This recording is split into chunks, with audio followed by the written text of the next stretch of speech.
escravidão, o sofrimento era patente.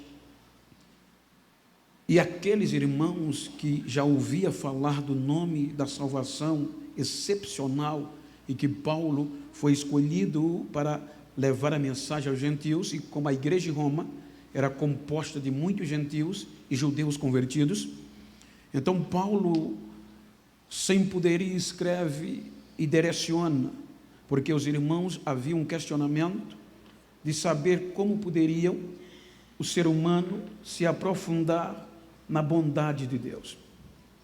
Observem que não há outra carta, segundo Martim Lutero, ele dizia que se de todo o livro do Novo Testamento ou das cartas só tivesse esta, já era suficiente para o ser humano ser salvo.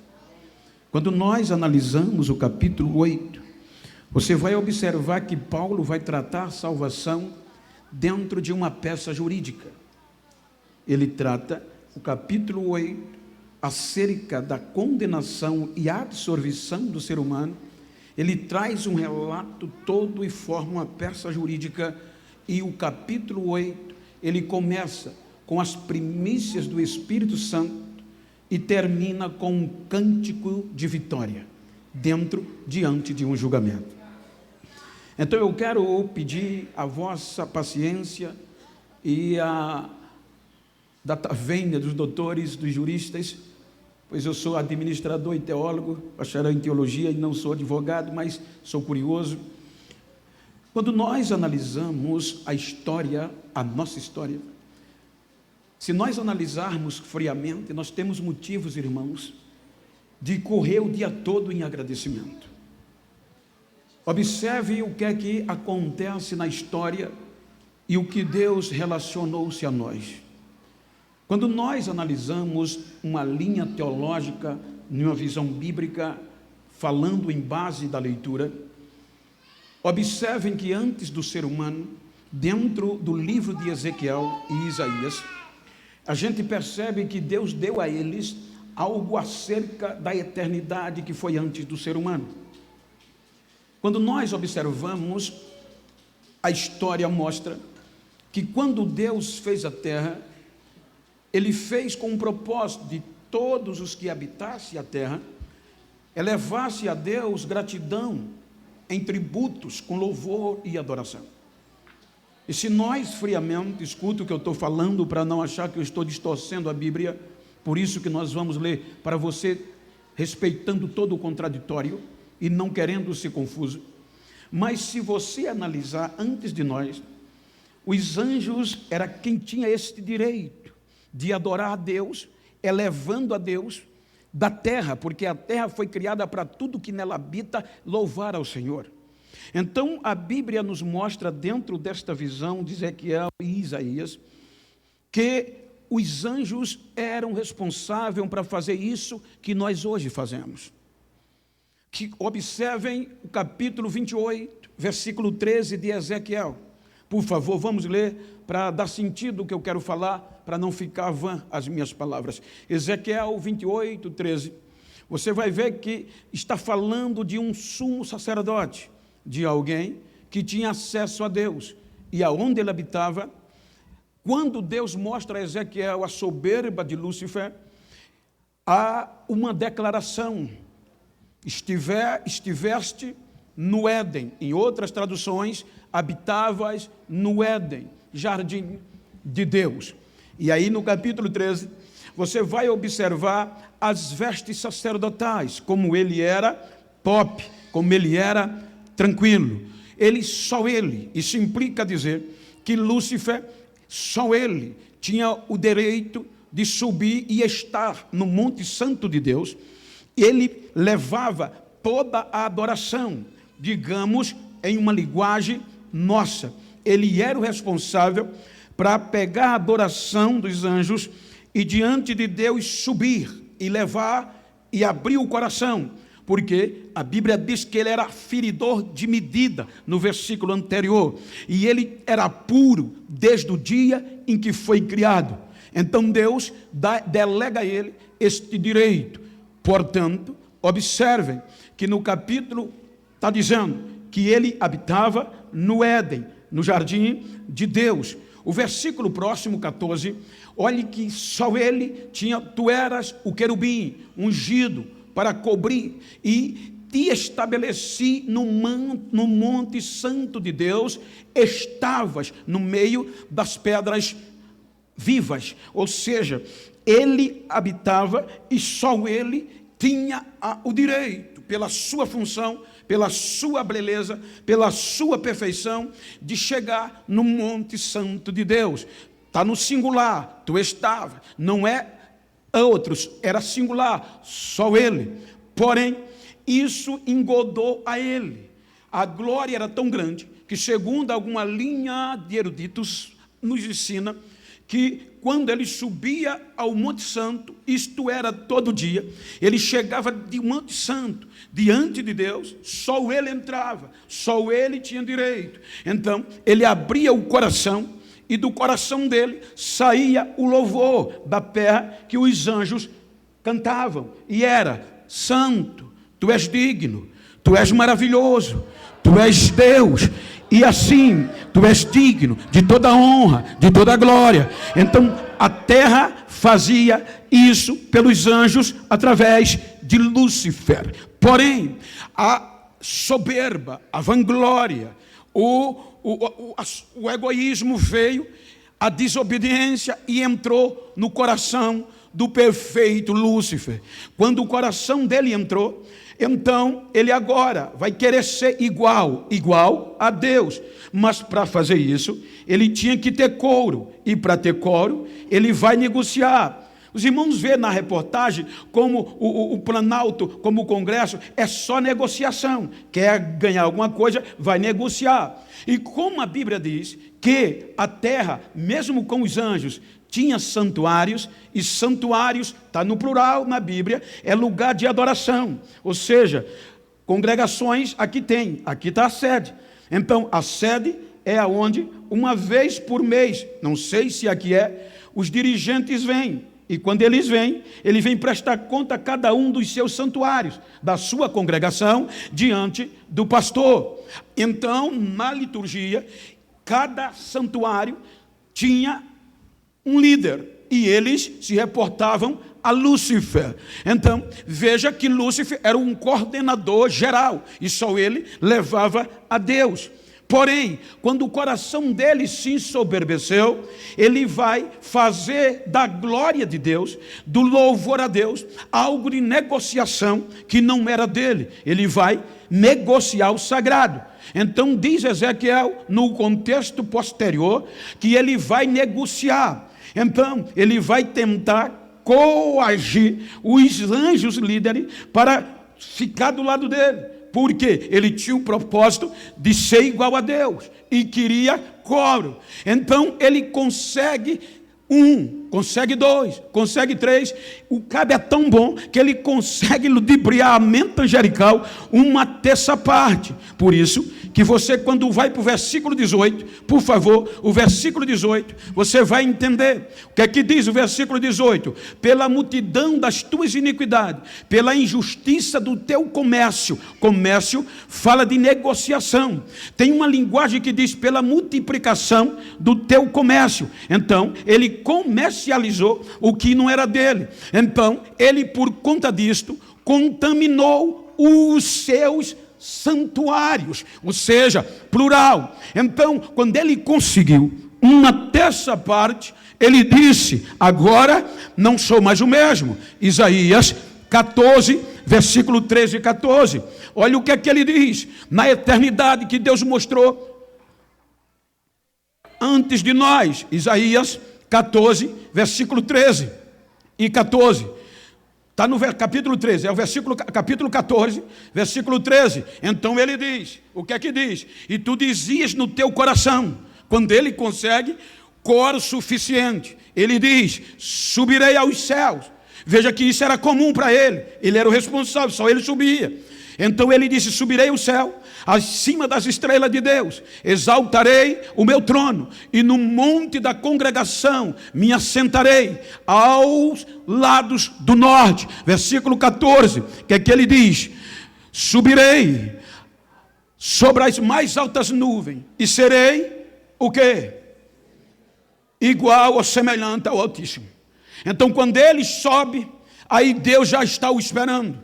E Deus diz a ele: tu eras perfeito desde o dia em que foste criado, mas iniquidade fosse achada em ti, e eu te atirarei à terra, acenderei um fogo consumidor dentro de ti, e todos vão ficar alarmados. Então Lúcifer já é atirado para a terra, sem direito de ser mais sacerdote. Um julgamento imediato.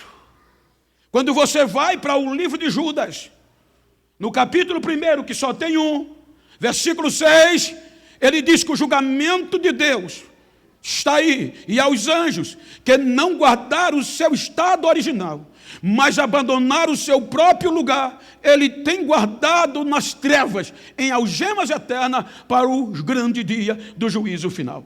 Então observe que o julgamento ali foi direto, sem direito a habeas corpus, sem direito a apelar, sem direito à defesa. Foi atirado Lúcifer para a terra, e até essa parte dos anjos que se contaminaram foram presos nas escuridões para o juízo final, e dois terços que não se contaminaram, Deus leva aos céus. Aí a terra é submersa pelas águas. Aí a Bíblia diz que agora não há mais glória, não há mais louvor que ligasse terra e céu. Por quê? Porque as trevas vieram e a terra ficou um só abismo. Então não havia mais adoração. A iniquidade afastou os anjos de Deus. Uma terça parte. O tempo passa. Aí vem, Deus sente saudade. Vamos usar a nossa linguagem. Porque a terra foi criada para isso. Sem louvor, sem tributos, sem adoração. Aí vem Gênesis. O que é que o escritor do Gênesis diz no capítulo 1, versículo 1? Olha o que é que ele diz: no princípio, ponto. Ponto, terminou o assunto. Aí o versículo 2 diz: a terra era, se era, já existia, sem forma e vazia. Havia trevas sobre a face do abismo, mas o Espírito do Senhor pairava sobre as águas. Aí Deus gritou: haja luz!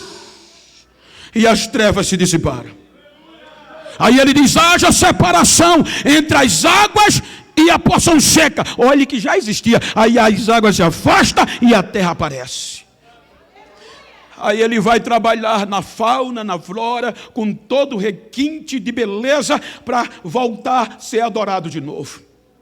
Aí quando nós chegamos no capítulo 2, versículo 8, já tem o quê? Olha o que é que a Bíblia diz. Que Deus, se você olhar, Jó, aí Deus disse: façamos o homem, no Gênesis, a nossa imagem e semelhança. Gente, olha do que ele vai formar o homem. Daquilo que veio das trevas, do que estava na beira do abismo, do próprio pó da terra. E como ele vai fazer? Aí Jó capítulo 33, versículo 4, Jó diz como foi o processo. Ele diz que o Espírito Santo nos formou. 33, não é Jó, é Eliú que dá o discurso. O Espírito de Deus me fez, ponto, uma vírgula, respiração, e o sopro do Todo-Poderoso me deu vida. Então ele está dizendo que foi o Espírito Santo que veio na terra, pegou o pó da terra, começou a desenhar, e quando terminou, colocou artéria, colocou veia, colocou tendão, colocou. Quando ele viu tão perfeito, um adorador tão incomparável, que ele disse: eu vou morar nele, eu vou ligar ele ao céu, agora eu vou ligar. Aí o Todo-Poderoso veio e soprou, e a gente tornou a alma viva. Aí o escritor aos Hebreus, capítulo 2, ele faz menção da nossa criação. Ele diz: o que é o homem, para que te lembre deles, e o filho do homem, para que o visite? Um pouco menor que os anjos o fizeste, e o coroaste de glória. Veja que está escrito: um pouco menor que os anjos fomos feitos para ser eterno, para não morrer, mas não igual aos anjos, sem massa angelical. Agora é feito da terra. Por que mais pouco? Isso é um pensamento meu, que Deus disse: eu vou fazer ele menor, porque se ele ele errar, o julgamento vai ter defesa, eu não vou desistir dele e vou dar outra chance a ele.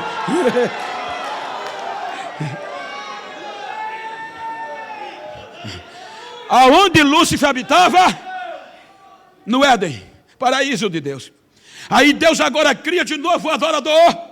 Vem Gênesis capítulo 2, versículo 8. O que é que Deus faz? Tendo em vista que as águas de Lúcifer derrubou tudo. Aí Deus, capítulo 2, versículo 8 do Gênesis. E o Senhor Deus plantou um jardim no Éden. Para quê? Na direção do Oriente. E pôs o homem que havia formado. Agora o Éden tem de novo adorador. Aí agora, como o homem é um pouco menor e não podia subir, aí agora é Deus que desce. A Bíblia diz que toda virada do dia Deus descia, chegava no Éden, o homem já conhecia o barulho dos pés dele, adorava, Deus confiava, entregou tudo a ele e agora havia adoração. Uma vez por dia tinha culto, tinha presença, tinha relacionamento. A terra agora tem um novo adorador. Aí vem o capítulo 3. A serpente entra no Éden. E qual é a proposta que a serpente faz à mulher? Porque a ordem de Deus era: não coma do fruto que está no meio do jardim, porque no dia que comer, certamente morrerás. Morte física? Não, morte espiritual. Aí o que é que acontece? Capítulo 3 diz que a serpente vem e disse à mulher: é assim que Deus disse a vocês, que vocês não podem comer do fruto? Não, ele disse que de todas as árvores, de todo o fruto, podemos comer, menos aquela. Aí Lúcifer diz à serpente: não, vocês não morrerão. É porque ele sabe que no dia que vocês vão comerem, serão semelhantes a ele. Qual foi o erro dele? Agora ele propõe a mesma proposta que o afastou de Deus ao ser humano. Aí ambos comem, desobedecem e com vergonha sai da igreja. Sai do lugar da adoração, vai se esconder detrás das árvores. Mas o devido processo legal no direito começa em Deus. Porque o devido processo legal, eu não posso ser condenado sem direito à defesa. Porque, veja, não parece contrassenso? Se a gente acredita que Deus é onisciente, sabe tudo antes que aconteça, ele sabe que o homem errou. Mas ele mesmo assim, ele vem. Para quê? Para dar o direito de defesa. Eu fiz ele diferente dos anjos, vou dar direito de defesa a ele. Aí ele entra e não tem adorador. Aí ele pergunta: onde você está? Estou escondido.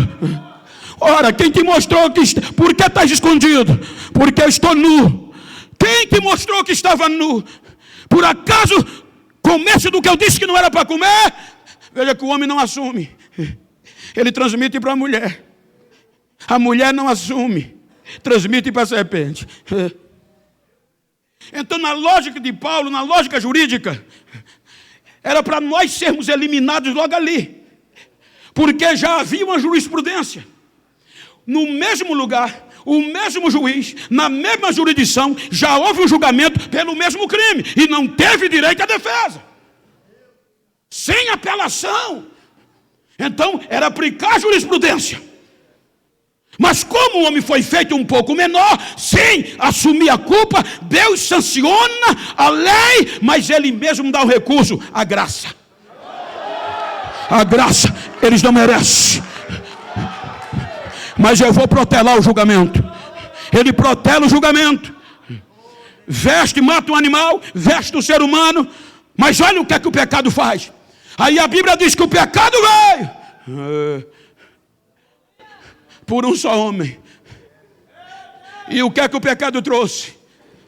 A morte. Aí por conta disto, ele é expulso do paraíso, do Éden. Deus fecha a igreja, gente. O adorador é expulso. E não há mais adoração de forma coletiva.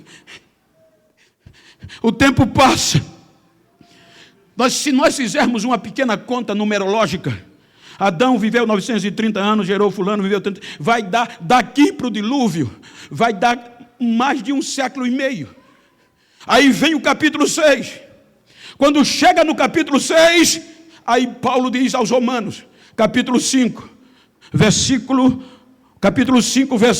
19 e 20, ele diz que o pecado abundou. Isso quer dizer, o pecado aumentou. Quando o pecado aumentou, no capítulo 6, agora já vem o inferno, vem a morte e vem o pecado como promotor de justiça.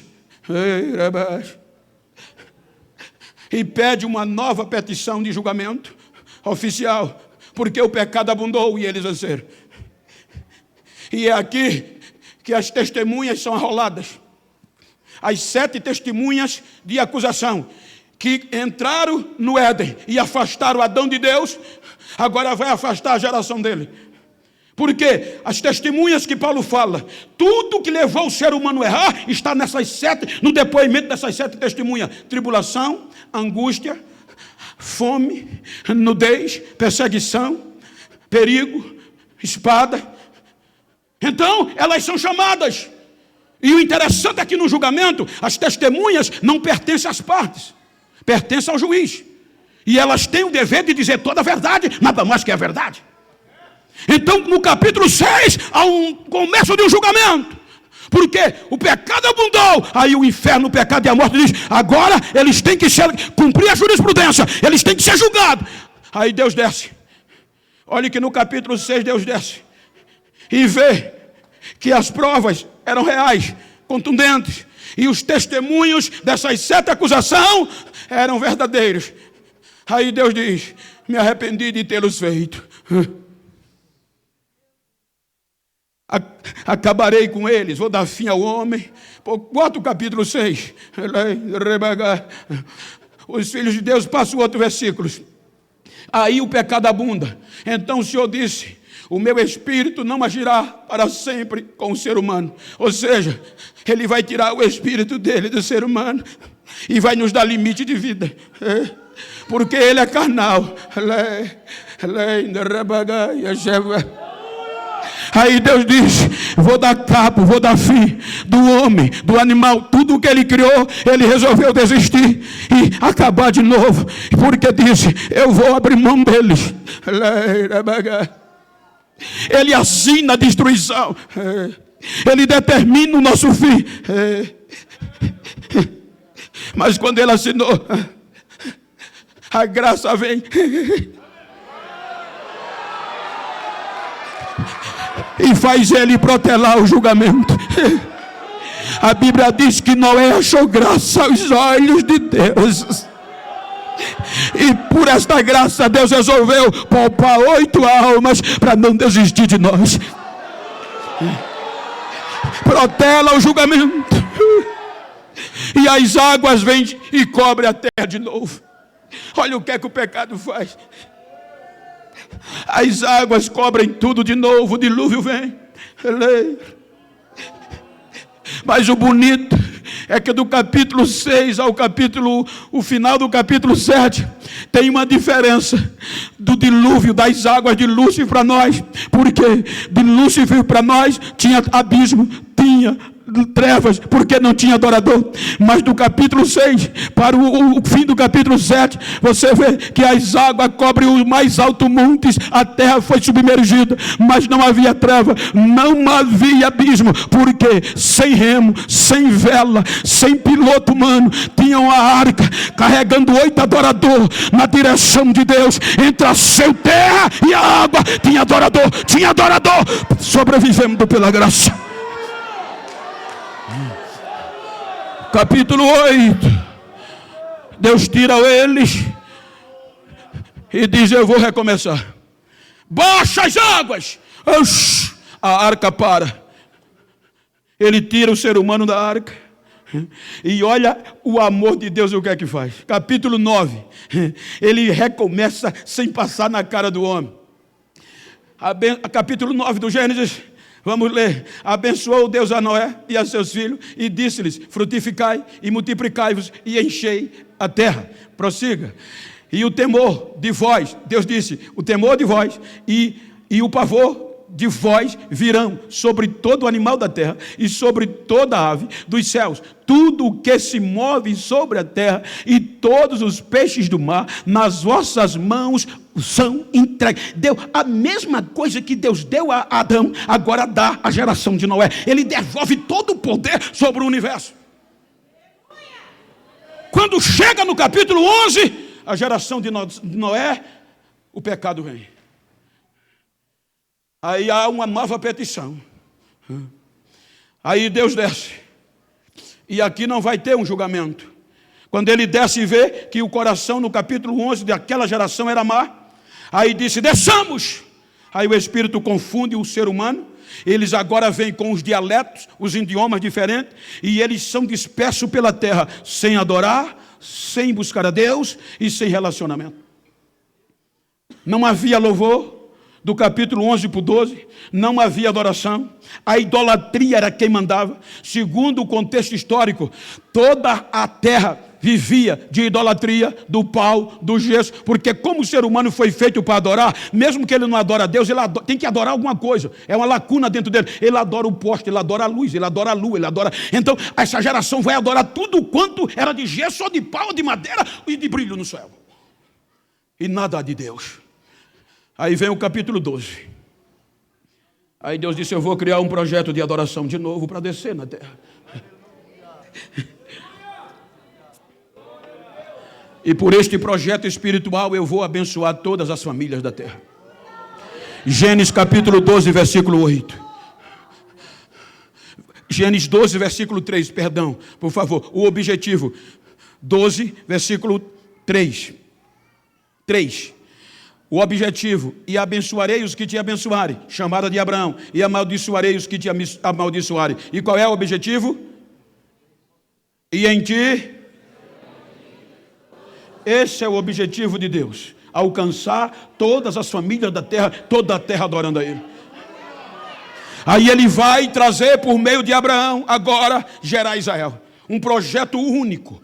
Veja que só este povo é escolhido por Deus para adorar. Aí por meio de Abraão este povo vai para o Egito, de Jacó.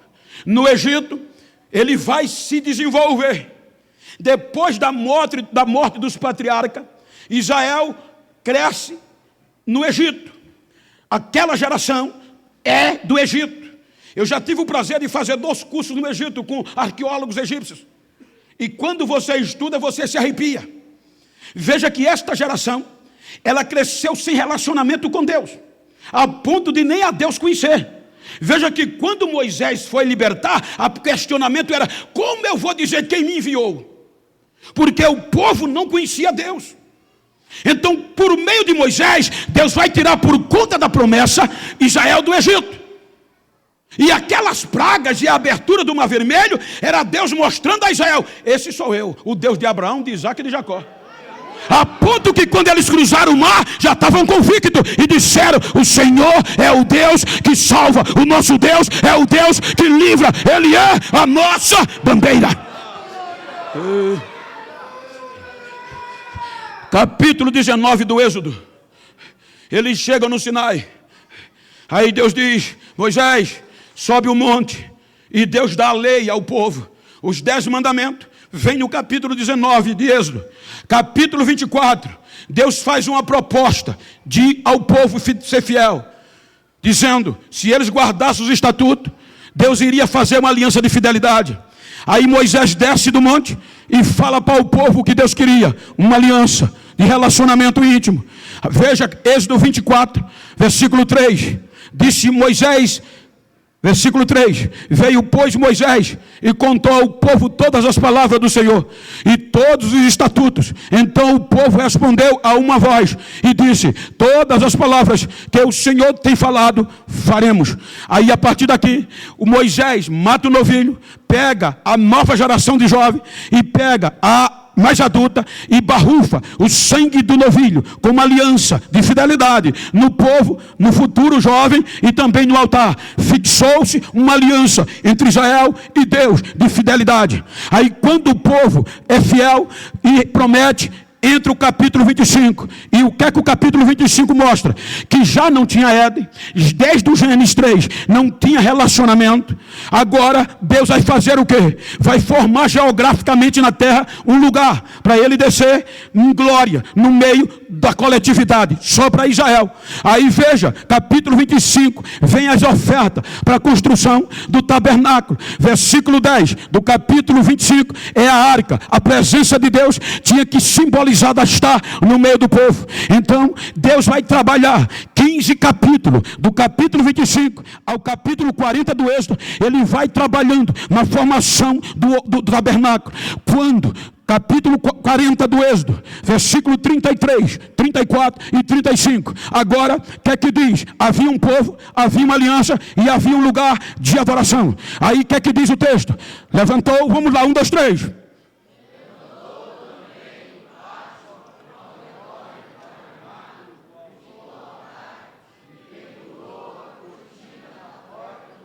E assim, agora tem um lugar de adoração. O que é que acontece no versículo seguinte?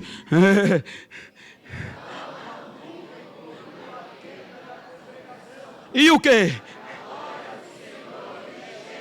De maneira que, o próximo versículo.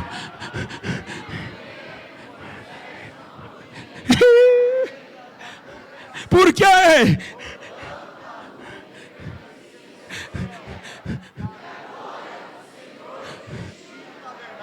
Agora tem adoração de novo. Agora tem hinos cantados a Deus. Agora tem um povo entre o céu e a terra que é escolhido para adorá-lo. E agora, lá no Gênesis, lá no Éden de Adão, ele subia, no Éden de Lúcifer, ele subia todo dia para adorar. No Éden de Adão, Deus descia uma vez por dia. E agora no tabernáculo de Israel, ele descia uma vez por ano de forma coletiva.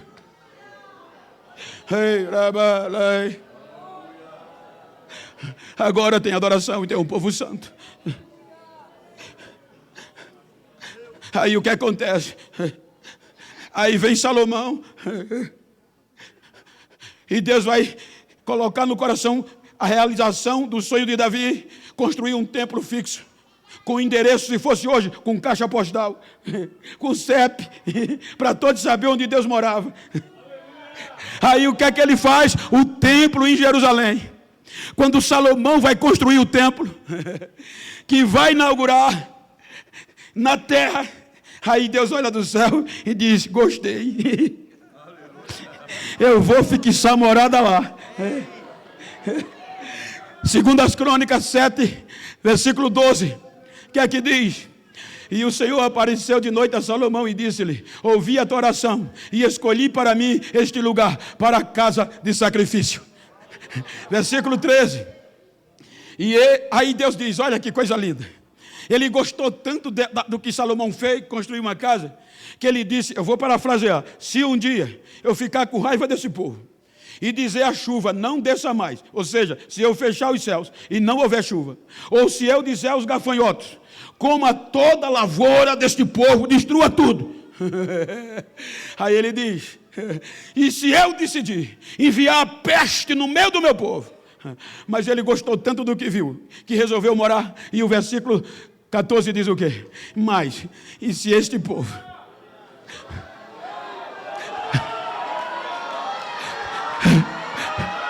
orar, se humilhar, se converter dos seus maus caminhos, eu ouvirei dos céus, e sararei a esta terra.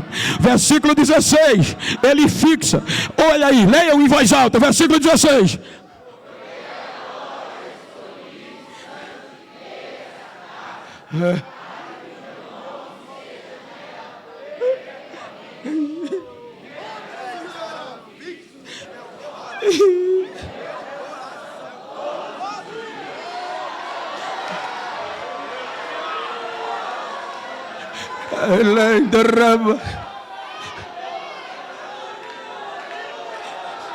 Agora Deus tem endereço fixo na terra.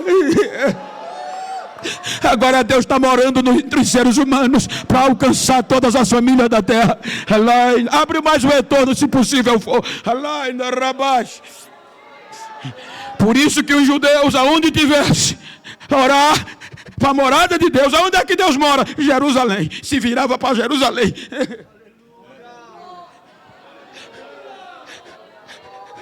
Aí o pecado vem e contamina Israel. Aí Paulo, Romanos 5,14, Paulo diz que a morte reinou desde Adão até Moisés, desde o começo até aqui na lei, a morte reinou, porque a força da morte é o pecado.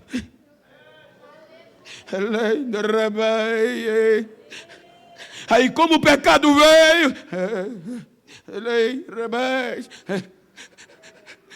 e Deus me mandou profetas advertir e não ouviram.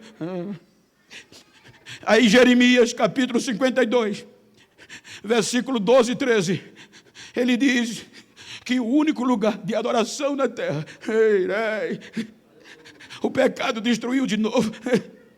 Jeremias, e no 5º mês, do 10º dia do mês, que era o 19º ano do rei Nabucodonosor, rei da Babilônia, Nabuzaradã, capitão da guarda, que assistia na presença do rei de Babilônia, veio a Jerusalém. E o que é que ele fez? E queimou a casa do Senhor. Aquela casa que Deus disse que todo dia, perpetualmente ia morar, o pecado destruiu. E agora o único povo escolhido para adorar, relacionar terra e céus, volta a ser escravo, vão para a Babilônia, sem ter culto, não tinha mais louvor, os instrumentos enferrujaram nos salgueiros.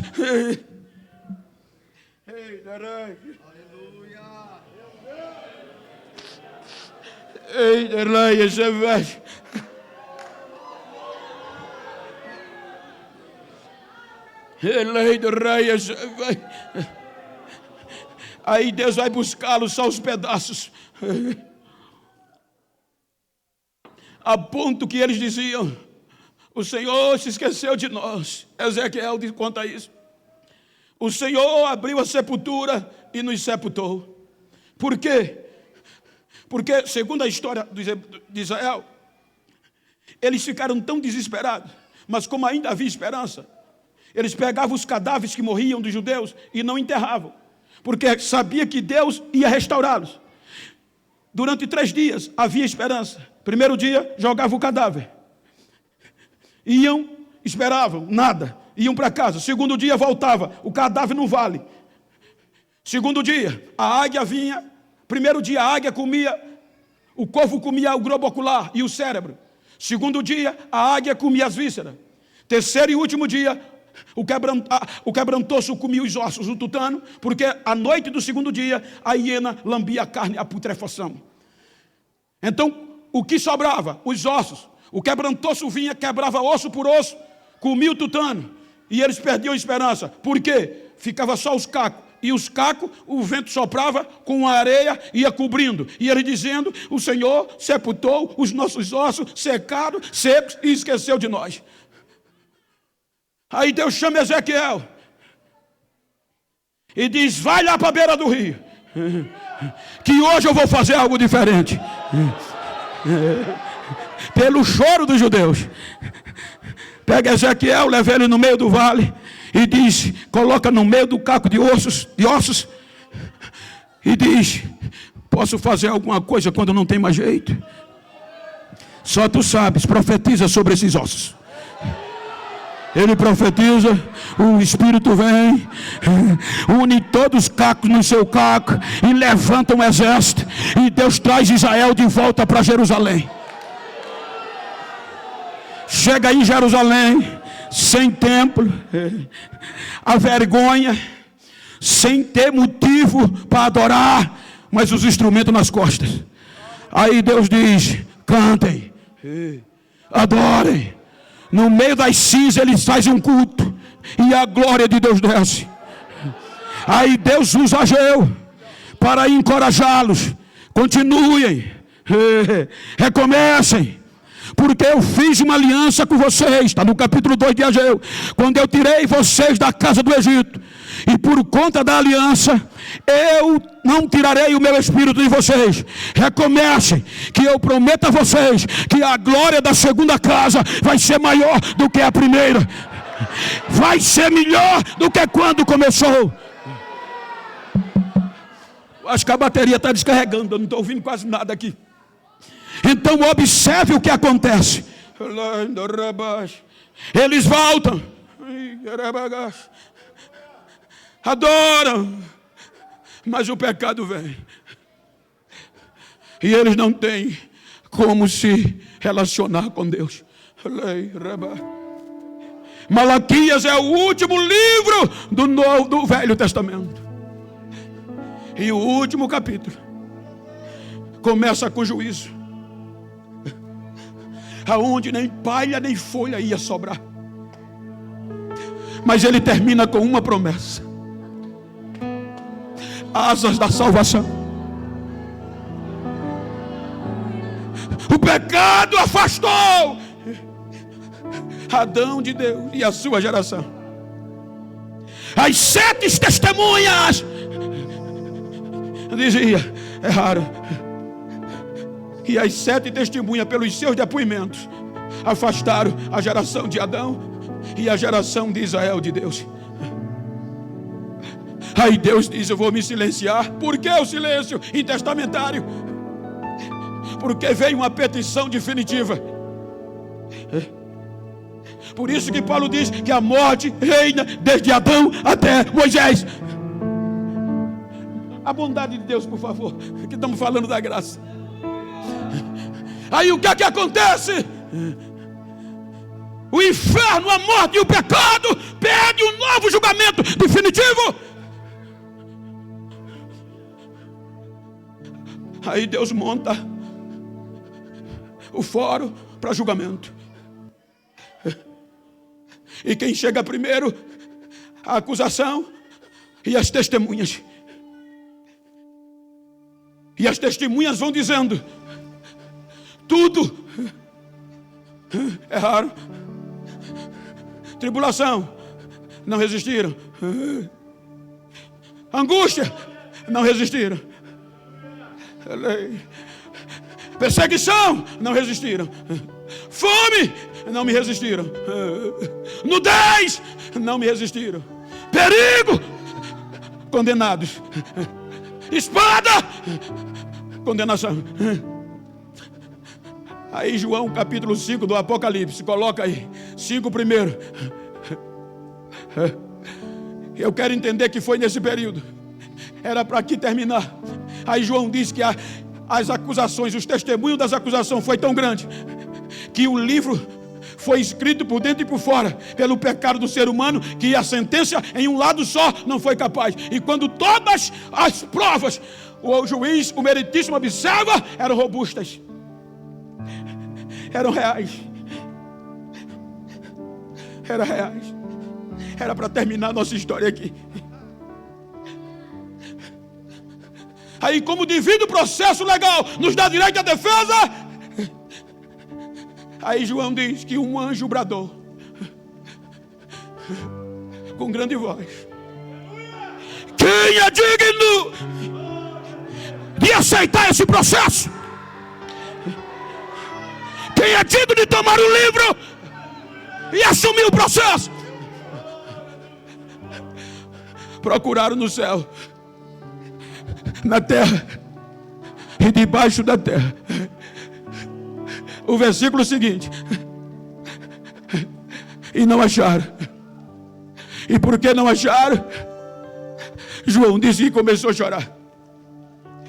Isso implica dizer que ninguém quis assumir o nosso processo e advogar em nosso favor.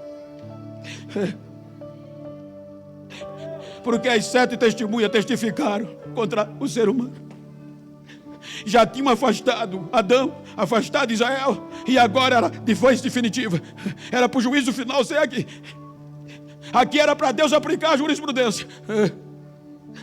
Aí agora só restava o juiz sentenciar o ser humano à condenação eterna. Aí Paulo diz aos Filipenses, capítulo 2, eu quero acreditar que foi aqui, capítulo 2, a partir do versículo 7, ele diz, eu vou parafrasear aqui, houve uma voz no tribunal e entra, e grita, meritíssimo, eu aceito o processo, eu vou ser advogado deles. O meritíssimo aceita, o meritíssimo diz aceito, aí a condenação, a acusação protesta. A acusação diz não, meritíssimo, protesto, eles não podem descer, ele não pode advogar. Alegação, as suas prerrogativas. Ele tem prerrogativas que o impedem. E quais são as prerrogativas dele? Ele é o alfa, ele é o ômega, ele é pai da eternidade, ele é príncipe da paz.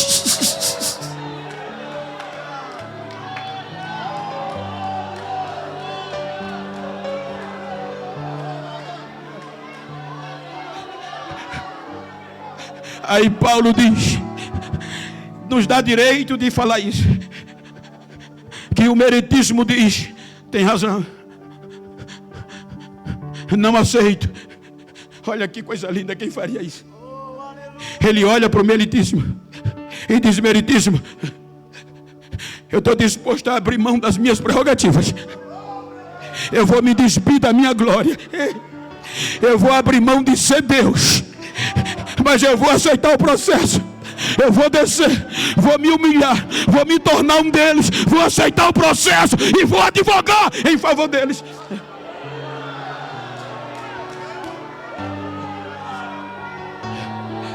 Aí Paulo diz que ele, sendo em forma de Deus, não usurpou ser igual a Deus, mas humilhou-se e tomou forma de servo, tomou forma de homem. E ao Gálatas ele diz, cumprindo a plenitude dos tempos, Deus não poupou, Deus enviou seu próprio filho, nascido debaixo da lei, para resgatar os que estavam condenados pela lei. Ele passa 90% se preparando para o processo, analisando o processo, 30 anos, 90% da sua vida, ele vai a trabalhar, analisar, estudar o processo.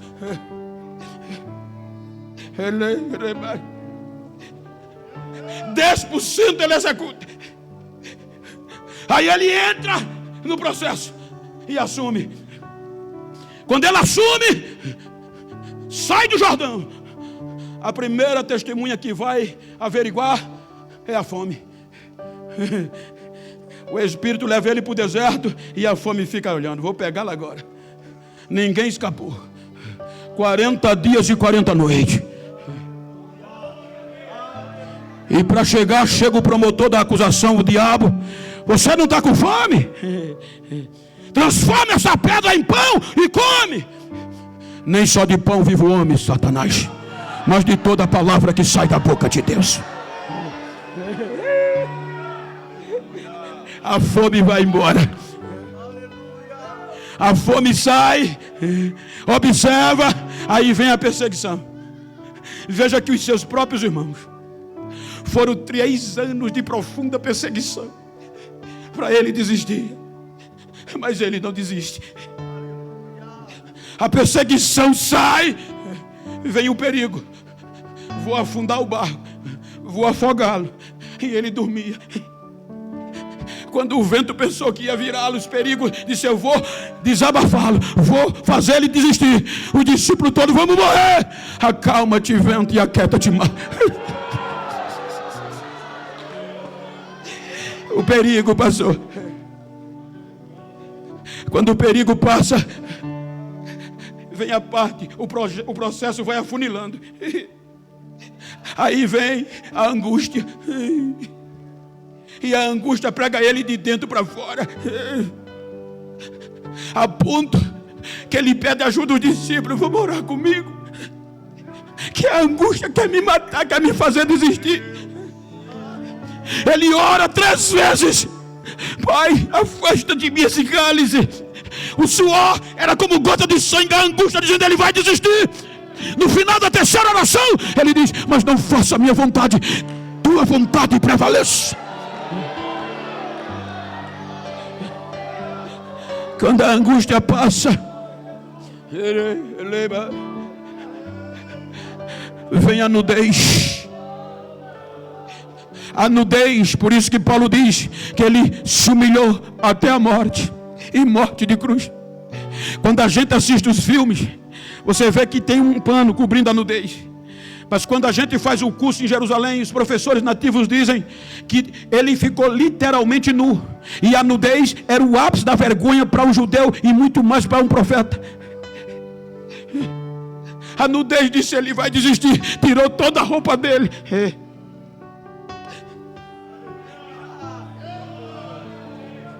Era para ele desistir do processo.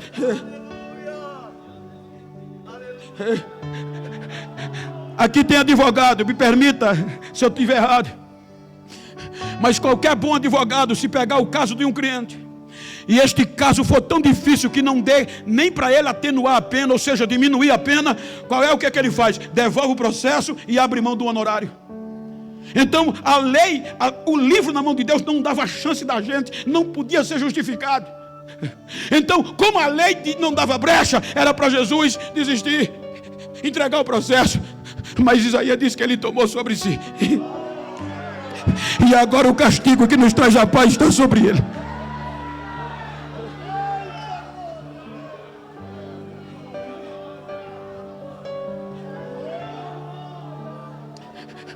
Aí quando a nudez sai, vem a tribulação. A tribulação no original é tríbulos. Isso implica dizer, eu não sei que aqui os irmãos trabalham com grão, mas se aqui tiver algum nordestino da minha geração, sabe o que eu estou dizendo? Tríbulo no original é de cascar o grão. Quando meu pai plantava feijão verde, a gente colhia ele verde. Aí chega na área ou no terreiro, como o nordestino chama, e espalha as bages. O sol seca. Quando o sol seca, a gente pega o feijão seco, joga no saco e fecha a boca do saco bem fechada. E pega um pedaço de madeira bem pesado e passa o dia todo, o cacete no saco, para debulhar o trigo. Isso é tribulação. Aí a tribulação vem e os chicotes vão rasgar ele. O seu corpo é cortado pelos chicotes romanos. Era para ele desistir. Dilacera o seu corpo, e ele não desiste. A tribulação leva ele à cruz. Meio-dia, ele está na cruz, o ápice do processo. É nesse momento que Isaías diz que, sem parecer, sem formosura, olhando nós para ele, nenhuma beleza víamos. Foi desprezado pelos homens, o mais indigno de todos, homem de sofrimento, de dor, por causa do nosso processo. Em meio-dia, Deus derrama sobre ele todo o processo afunila, e todo o pecado de Adão até aqui, a eternidade do ser humano, joga-se sobre ele, todo o processo. Quando ele assume todo o processo, o nosso pecado na cruz, e a Bíblia diz que o pecado faz separação, aí Deus sai. O Espírito sai. Por conta dos nossos pecados, ele fica só e sem alternativa. Ele grita: Deus meu, por que me desamparaste? Foi por causa de mim. Diga, toque, foi por causa de você.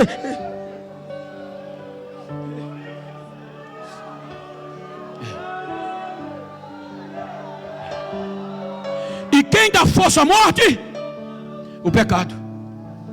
Aí agora, como ele está com os nossos pecados, a espada, que é o símbolo da morte, disse: agora eu pego. Porque desde Adão até aqui, ninguém escapou. Por exemplo, eu estudei a autólise, que é uma das... Aqui está o doutor, se eu errar me perdoe. Mas existe na ciência algo chamado autólise, que ela vai mostrar o poder da morte sobre o corpo humano, na forma científica. E ela age com algumas etapas. Por exemplo, se eu morrer aqui agora, primeira coisa que a morte faz é mandar a decomposição, que é a primeira etapa. Ela tem de 1 a 12 horas para fazer, porque ela vem, a morte me matou, aí a decomposição vem, rastreia, encontrou pecado em mim, aí ela entra. Quando ela entra, ela esfria a corrente sanguínea. Quando ela esfria a corrente sanguínea, ela vai enfriar o corpo. Quando o corpo está frio, ela vai empalidecer, fica sem vida. Você põe a mão, está frio, está pálido, não se mexe. Com 12 horas, ela sai. Aí a putrefação vem. A putrefação entra com um poder autodestrutivo no organismo, que em 24 horas ela está pronta a apodrecer, e agora ele está podre. Com 24 horas vai começar a feder. O nariz vai correr líquido, o ouvido vai, onde tiver orifícios, o líquido vai correr, porque por dentro já está podre. Aí quando ela sai, vem a colonização, que são os insetos, os animais, as lavras para comer e destruir o corpo humano, e assim ele vai tornar pó. Esse é o processo que a morte bate no peito por causa do pecado. 3 horas da tarde, os nossos pecados estavam nele, o nosso processo. Aí ela disse: agora eu pego. 3 horas da tarde ela vem, e a Bíblia diz que ela mata. Jesus morreu. 5 horas da tarde, estavam tirando o corpo dele da cruz. 6 horas da noite, ele já estava no túmulo. Eu já tive o prazer de entrar lá algumas vezes. Ele estava lá no túmulo. Aí a morte agora vai tirar onda e diz: agora eu vou zoar, agora eu vou entrar no túmulo e vou, agora não tem mais jeito, condenação certa. Aí ela entra no túmulo, o corpo está aquecido, o sangue está aquecido, não está frio. Aí ela diz: tá, tem alguma coisa errada. Eu vou esperar 12 horas, que é o tempo da decomposição. Quando ela volta com 12 horas depois, o corpo está aquecido, não está frio, está do mesmo jeito. Aí ela chama a decomposição. A decomposição. Desde que o pecado entrou, ninguém escapou de mim. Pode olhar, todos que se ressuscitaram no Velho Testamento até aqui, a morte venceu. Ressuscitou só os ossos, estava podre, a morte apodreceu. Mas aqui, não, o corpo nem esfriar, esfriou. Aí ela chama a decomposição. Decomposição, o que está acontecendo? Nunca aconteceu. Aí a decomposição grita. 1 Pedro, capítulo 2, versículo 22. O que é que ela faz? Ela rastreia. Aí ela entrou no túmulo, rastreou e disse: morte, eu não encontrei nele pecado e nem engano na boca dele. Não encontrei mentira, e se não tem, eu não posso entrar.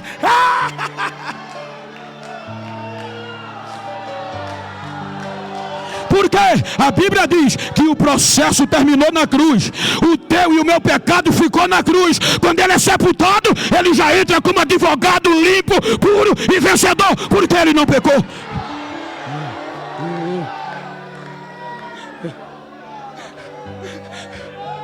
24 horas depois, ela volta. E se a decomposição não entra, a putrefação não vem. Não tinha mosquito, nenhuma mosca entrou no túmulo, não tinha mau cheiro. Aí na manhã do 3º dia, ela grita pelo pecado: pecado, o que está acontecendo? Vencemos todos. Aí o pecado grita, Hebreu 4:15, o pecado grita: eu fiz de tudo. Em tudo eu o tentei, mas em nada ele pecou. Leiam comigo só para ver o que é que Hebreus diz. Vai lá, 1, 2, 3.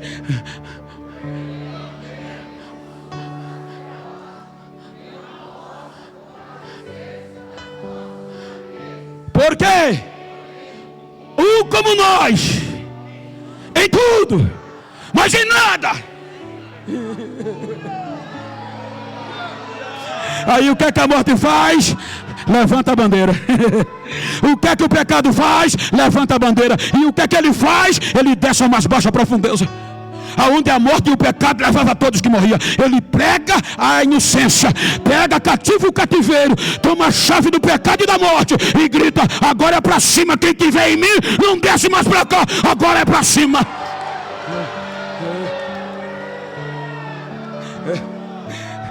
Manhã do terceiro dia, papai da ordem corta a corda da morte. Os anjos empurram a pedra.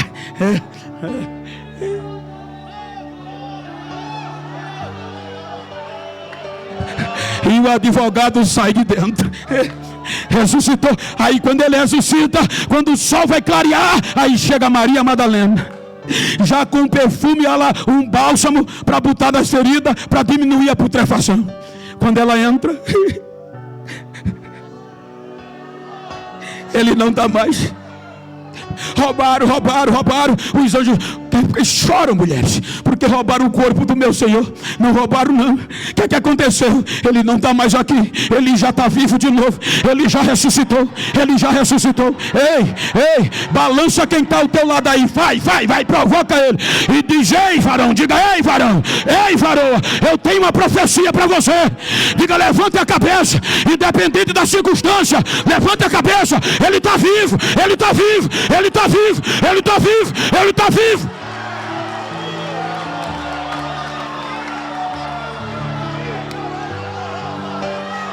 Ragaya Sharalaya Ramabaya Shava.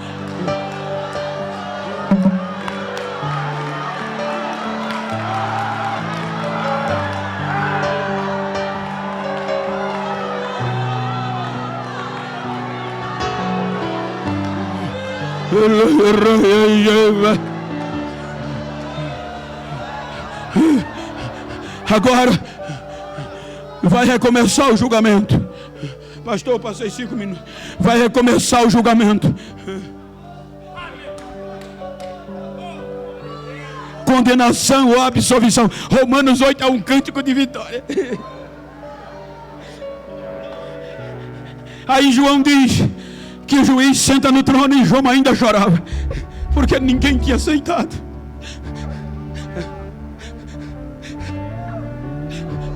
Chega a nós seres humanos como réus. Pecado, morte e inferno não vem, porque não tem o que alegar. As testemunhas vêm. Aí o Supremo Juiz, cumprindo o devido processo legal, vai ouvir as testemunhas que conseguiram afastar Adão, Israel, todos de Deus. Tribulação, ela diz: inocente. Angústia, inocente.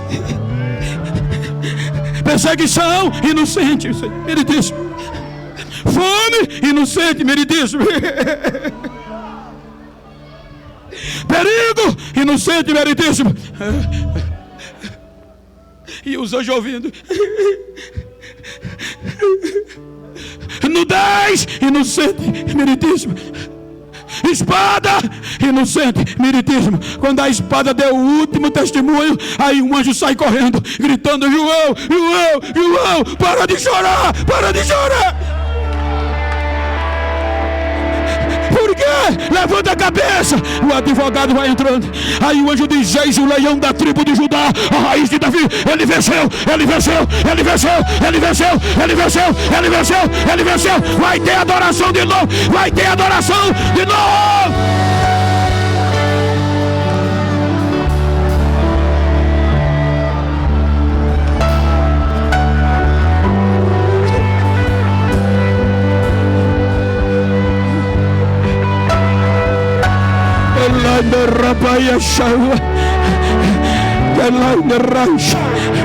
Aí Paulo faz questão de dizer, Romanos 8, ele começa dizendo: portanto agora nenhuma condenação há mais para quem está em Cristo Jesus, que não anda segundo a carne, mas segundo o Espírito, porque a lei do Espírito de vida em Cristo Jesus me livrou, te livrou da lei do pecado e da morte.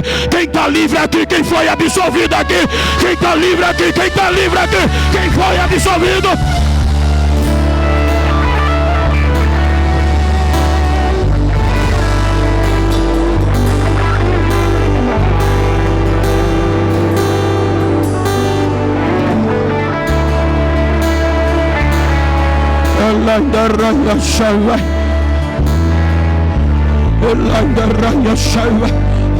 Aí ele diz, 1 Coríntios capítulo 6, versículo 19 e 20.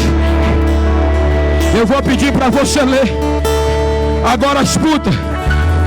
No Éden de Adão, de Lúcifer, só ele subia. No Éden de Adão, Deus descia uma vez por dia. No templo em Jerusalém, era uma vez por ano. E agora, absolvidos. Aí Paulo diz, 1, 2, 3.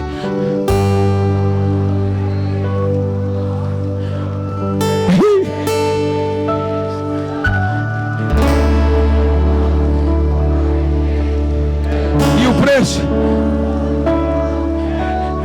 Prossiga.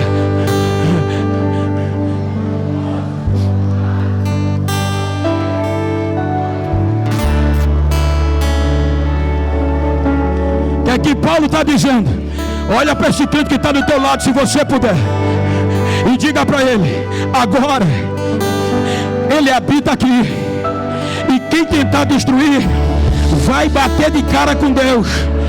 Diga agora, não é uma vez por dia, não é uma vez por ano. Diga a ele, agora é todo dia, 24 horas por dia, 7 dias por semana, 30 dias por mês, 365 dias por ano. Então deixa eu ver o barulho de adorador.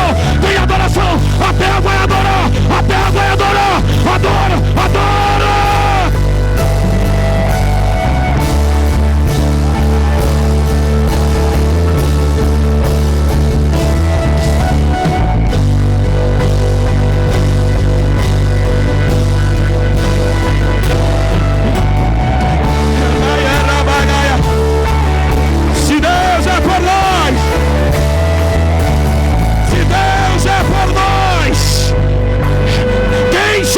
Contra nós, aquele que nem mesmo poupou seu filho.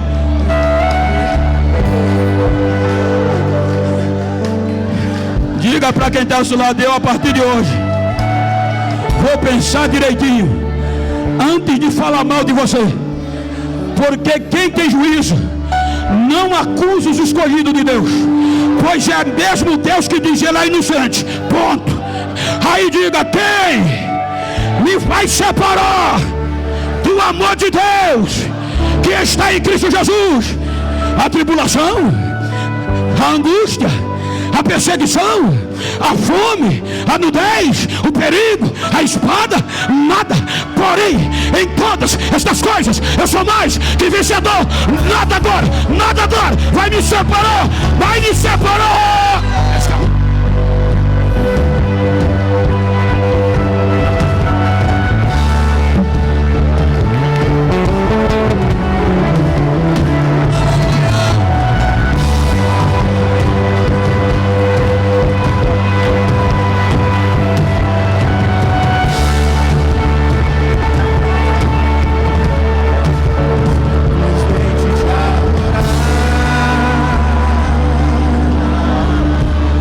De pé, por gentileza.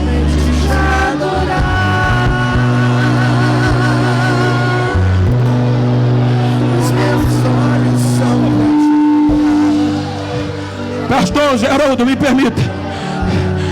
Se você está perto de uma pessoa íntima ou do mesmo sexo, vira para ela aí como eu estou com o pastor Rumenig. Olha nos olhos dela assim e diga a ela: Ô absolvido, me faz um favor. Se a partir de hoje, a partir desse janeiro profético, tu encontrar um besta por aí que pensava que eu ia desistir, que poderia me condenar, dá um recado a ele. Ele vai ter que me engolir, que eu já fui absolvido e vou sair daqui pegando fogo. Abraça ele, abraça ele.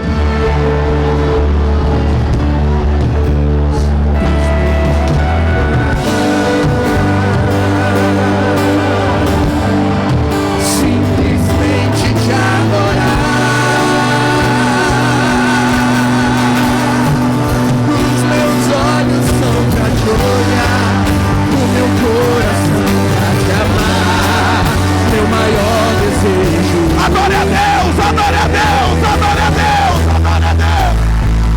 Simplesmente te adorar, adorar, simplesmente te adorar. Os meus olhos são pra te olhar, o meu coração pra te amar, meu maior desejo hoje.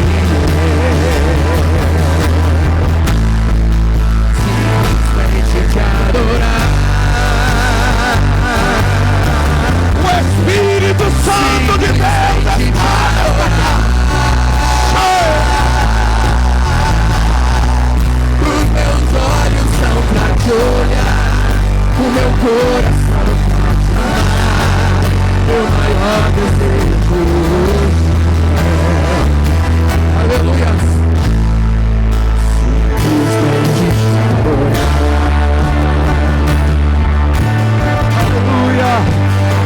Aleluia. Continue glorificando a Deus. Adore o nome do Senhor. Eu quero perguntar aonde está a primeira pessoa que quer entrar agora nesse tribunal, tendo o advogado dos advogados. Você que se afastou dele, ele ainda está disponível e está pegando a tua acusação, ele ainda está pegando o teu caso. Se você quer hoje voltar a ser defendido por esse advogado, levanta a sua mão e é hora de você entregar a sua vida para Jesus, reconciliar com Ele. Você que quer voltar para Jesus, levanta uma das suas mãos. Você precisa dele, sem Ele não dá, sem Ele não dá, sem Ele não dá. E eu vou te dizer, se você sabe que você precisa dele, corre aqui para o altar, que Ele está aqui te esperando, que Ele está aqui para te ouvir, que Ele está aqui para pegar o teu caso e falar: não há mais acusação para aqueles que estão em mim. Isso, irmão, venha.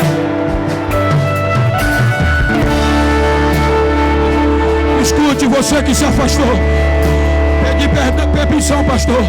Você que não aceitou ele ainda. Por isso que existe o capítulo 20 de Apocalipse. Ele protelou o julgamento e vai ter o juízo final.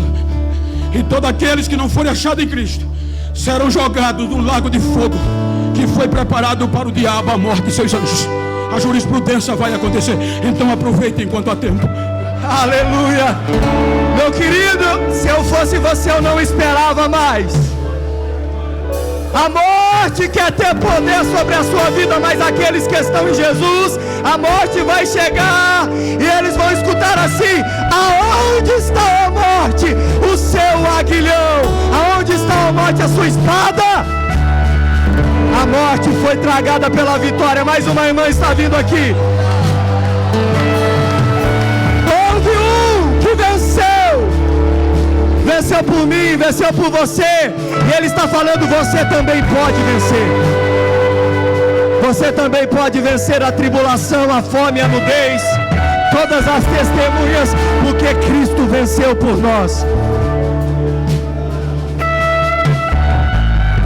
Eu vou te dar mais uma oportunidade. A tua vida é importante demais. A tua vida é importante demais. Você que quer, você que precisa, como eu preciso, de Cristo na sua vida. Levanta uma das suas mãos. E melhor, vem até aqui à frente. Eu sempre digo, eu gosto de invocar a Bíblia sempre para falar nesse momento. A Bíblia vai dizer que é com o coração. Você sentiu Deus falando com você? Se você sentiu Deus falando com você através dessa mensagem, começou bem. Porque a Bíblia diz que é com o coração que se crê. É no coração que começa a transformação. É esse sentimento que você está tendo aí. É aí que começa o processo de Jesus na sua vida, do Espírito Santo de convencimento. Mas ele vai terminar com uma atitude sua. O Espírito Santo toca no seu coração, traz sentimento, traz a noção de crença, que ele existe, que ele é fiel. Mas você precisa dar o próximo passo. Qual é o próximo passo? É com a boca que se confessa. Você sentiu Deus falando com você? Foi Ele que falou, não é a emoção que faz isso. Foi Ele que falou e tocou no seu coração. Se você sentiu, é com você. O processo começou e Ele termina com você. Ele vai dizer assim: confessa com a tua boca. Eu te convido a vir até aqui na frente desse altar, a confessar com a tua boca que Jesus Cristo é o teu Senhor. Como eu confessei, como várias dessas pessoas que aqui estão já confessaram. Aonde está a próxima pessoa que quer entregar a sua vida para Jesus? Por favor, não espere mais um segundo. Não espere mais um segundo, porque nós não sabemos quando a morte baterá para nos desafiar. Sem Jesus nós perdemos, mas com Jesus ninguém intentará acusação contra os salvos, contra os escolhidos de Deus, nem a morte. Você quer entregar a sua vida para Jesus? Entrega a sua vida para Jesus hoje. Esse é o teu momento. Esse é o teu momento. Essa é a tua oportunidade. Essa é a tua oportunidade. Essa é a tua oportunidade. Aleluia. Venha, meu querido.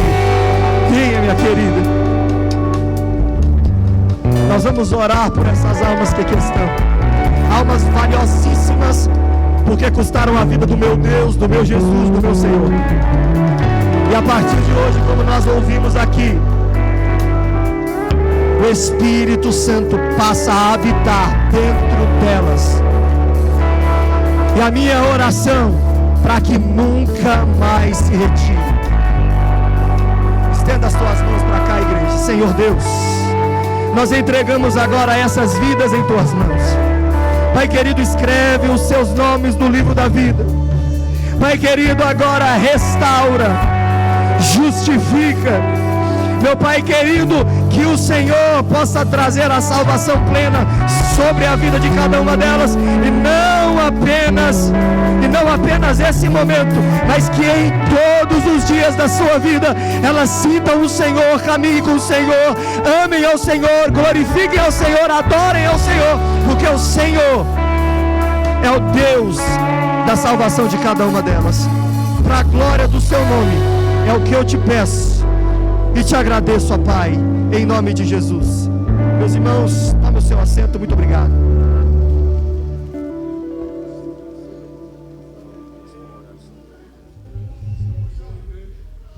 Meus irmãos, quantos aqui foram abençoados por essa palavra? Quantos aqui foram abençoados pela vida do pastor Genival Bento? Se você foi abençoado, eu vou pedir para você fazer uma coisa: você ficar em pé e glorificar ao nome do Senhor por ter escolhido, salvo esse homem para nos ministrar aqui nessa noite. Se você é agradecido, você vai fazer isso.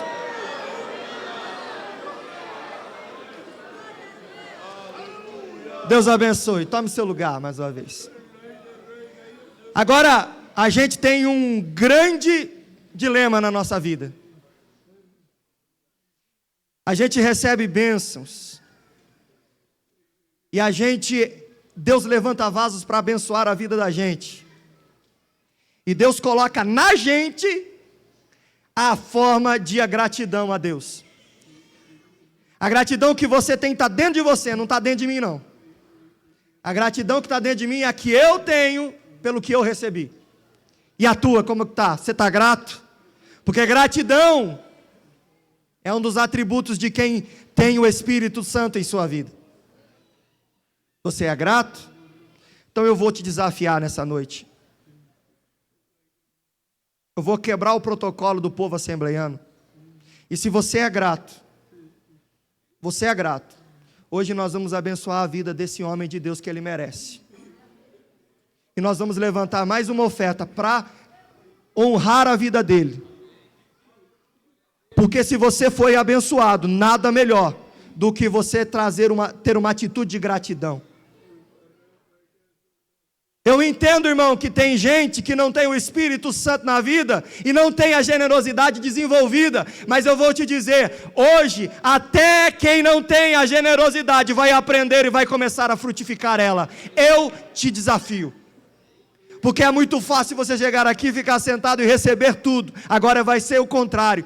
Agora ele foi instrumento de Deus na nossa vida. Agora é tua hora de trazer a recompensa. Porque eu acredito que esse homem de Deus merece a nossa oração, merece sempre a nossa lembrança. Mas ele precisa sair daqui abençoado por nós. E você sabe o que eu estou falando. Abençoado financeiramente. Porque ele tem conta para pagar, ele tem mulher que está esperando ele. E ele tem a sua vida para tocar lá, e ele deixou tudo para poder servir a gente como igreja. Você pensou que você ia vir aqui e ia sair do jeito que você entrou, né? Com o mesmo saldo na conta bancária. Não, você tem dinheiro e você vai ofertar hoje. Nós vamos ofertar, vem os diáconos aqui. E isso, sabe para que é? Isso não é para exaltar Genival, porque Genival é pó igual eu, ele sabe, ele já me falou isso, eu sei, já jantei com ele, eu já sei o que ele é. Isso é para mostrar que a gente é melhor, que a gente sabe recompensar quem é vaso escolhido de Deus. Isso é para mostrar que a gente não é mesquinho que só pensa na gente.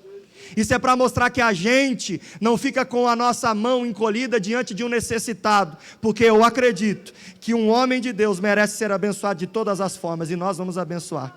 Então você vai dar mais uma oferta agora. Eu vou dar mais uma oferta agora, e eu vou começar com essa oferta. E você vai dar continuidade, porque o que eu recebi do Senhor, dinheiro nenhum paga. O que eu recebi do Senhor aqui, eu posso esvaziar todas as minhas reservas, que ainda não pagará. A graça de Deus e o amor de Deus foi derramado sobre a minha vida, e se for sobre a tua, é o nosso momento de servir a Deus. A banda Gênesis vai adorar, mas a banda Gênesis vai contribuir também, tá? Não é só ficar adorando ali não, vai contribuir. E você que tem o temor de Deus, você vai contribuir também. Amém? Vamos adorar a Deus com as nossas ofertas, oferta de gratidão à vida desse homem de Deus.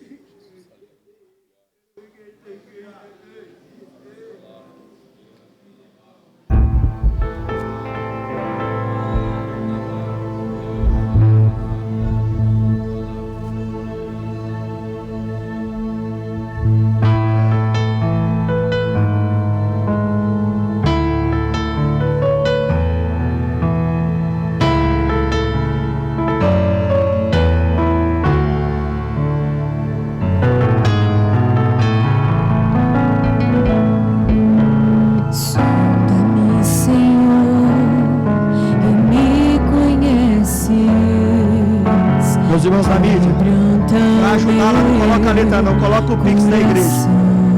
Nossos irmãos querem contribuir, nossos irmãos precisam contribuir. Coloca bem grande para todo mundo enxergar. Esses irmãos estão incendiados pelo Espírito de Deus, estão com vontade de contribuir, eles precisam ser ajudados.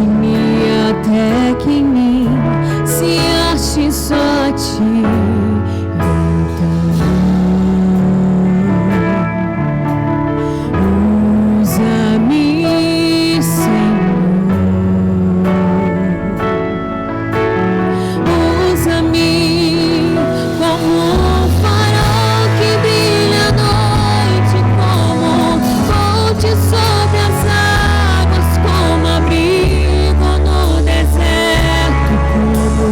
Flecha que acende.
Estão acontecendo ainda várias transferências aqui, de vários valores, na conta da igreja.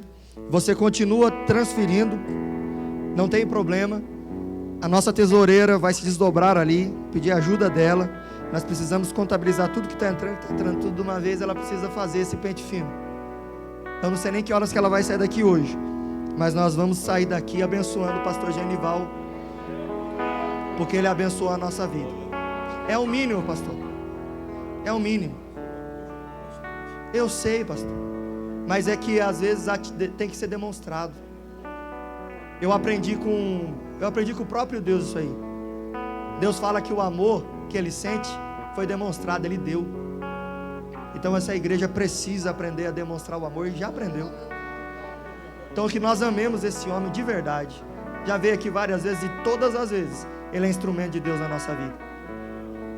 E eu imagino que não deva ser fácil. Chegou aqui hoje, não sei que horas é o voo de saída dele, mas vai sair 5 da manhã de Maringá, então vai acordar antes das 4 da manhã, se conseguir dormir. Mas sabe o que ele faz? Sabe o que ele faz? Ele aprendeu uma coisa. Ele aprendeu que para Deus não se nega nada, né? Para Deus a gente não nega nada. Então eu quero te agradecer por ter vindo hoje aqui, dizer que reforçar o aviso do domingo da nossa AGO. Irmão, muitas pessoas que não são membros da nossa igreja estão me procurando para poder participar, mas infelizmente, irmãos, nós temos um regimento interno, um estatuto, que não permite que pessoas que não são membros da Igreja Assembleia de Deus participem desse evento. Então esse evento é só para crentes, só para membros da Assembleia de Deus. E eu vou te garantir uma coisa, você que é membro, nós preparamos algo especial para você, certo? Vamos te abençoar, porque você tem abençoado durante todo o ano essa igreja, e essa igreja vai retribuir através da maneira que ela mais sabe, trazendo para você um pouquinho mais do céu para a sua vida. Então nós estaremos lá. Os irmãos de Campo Mourão, se puderem chegar um pouquinho mais cedo, às 8h30 da manhã, porque nós vamos fazer toda a coleta de assinatura dos irmãos. Os irmãos que puderem, aqui de Campo Mourão, cheguem um pouco mais cedo, que vai ajudar em muito a organização do evento, e você vai poder entrar mais rápido no local lá que é o Celebra Eventos. Também avisar que o tio Leandro, ele tem as pulseirinhas das crianças, que vão ficar aqui no templo enquanto nós estamos na reunião. Essas crianças precisam ser identificadas, elas vão ter uma pulseirinha que as identificará. Então, todos os líderes de departamento infantil das nossas congregações, ou os pastores das nossas congregações, vão lá com ele e vão pegar essas pulseirinhas, que já estão todas contadas para as crianças que estão inscritas nesse evento. Queremos também avisar uma coisa importante, chamar aqui os meus modelos. Venham os meus modelos para cá. E enquanto eles estão vindo, amanhã, nós podemos fazer o mesmo combinado de hoje com os irmãos? Amanhã nós podemos começar às 19h30 de novo, sim? Os irmãos concordam?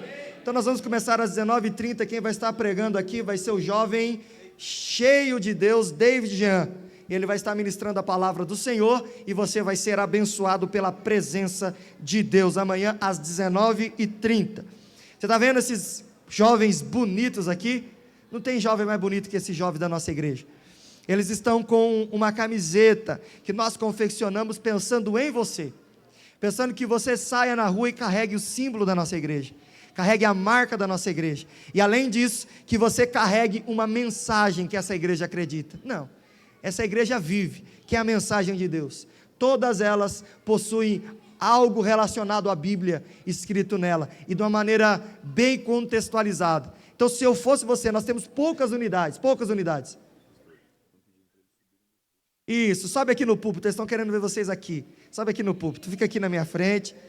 Olha só, eles são tudo bonito, pelo menos simpático eles são. E todas tem 3 cores, e você pode sair ali na porta lateral, e você pode conversar com os meninos ali. Eles já estão te aguardando para você abençoar essa igreja, e você será abençoado com essa camiseta, para ficar marcado esse janeiro profético na sua vida. Você chegar no teu guarda-roupa e falar assim: eu comprei essa camiseta no dia que o Senhor falou poderosamente comigo. Amém? Amém. Então amanhã, 19h30, muito obrigado, meus queridos e minhas queridas. E também nós queremos chamar aqui a irmã Pamela.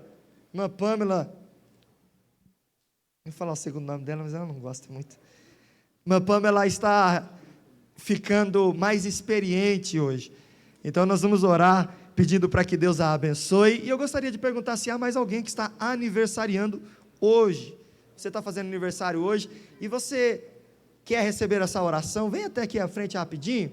Nós queremos orar, abençoar a sua vida, e eu tenho certeza que Deus vai fazer maravilhas sobre a sua vida. Vou pedir para que um obreiro desça lá, e nós vamos orar agora. Desça lá, Magalhães, faça essa oração, impõe as suas mãos sobre a vida dela, e eu tenho certeza que Deus vai abençoá-la poderosamente. Senhor Deus, maravilhoso Pai, nós te agradecemos por cada minuto deste culto. Quero lhe pedir, ó Pai, que o Senhor venha abençoar os nossos irmãos, todos aqueles que, meu Pai querido, tiveram condições de contribuir e contribuíram, abençoaram a vida do teu servo. Em nome de Jesus, que essa noite eles possam ter sonhos, visões de algo maravilhoso que o Senhor já está derramando sobre a vida deles. Também eu lhe peço, meu Pai, que o Senhor venha abençoar a Pamela, Pai querido, da saúde, paz, alegria, vigor, para que ela possa continuar seguindo esse caminho, essa trajetória de fé. Ó Pai querido, na Tua presença, e Pai, despeça os nossos irmãos com toda a sorte de bênçãos que somente o Senhor é capaz de nos dar, e que o amor de Deus, a graça do nosso Senhor Jesus Cristo e a comunhão do Espírito Santo esteja com todos hoje e sempre, que todos digam amém. Que o Senhor... Amanhã será o nosso 6º dia do Janeiro Profético. O preletor da noite será o pastor David Jean. Você olha para quem é grande e diz: Deus, Ele é tão grande, eu sou tão pequeno, mas o céu está descendo aqui para te dizer: eu vou te fazer crescer, meu. Será aqui na Assembleia de Deus, na Rua Araruna, número 88, com início às 19h30. Te esperamos lá.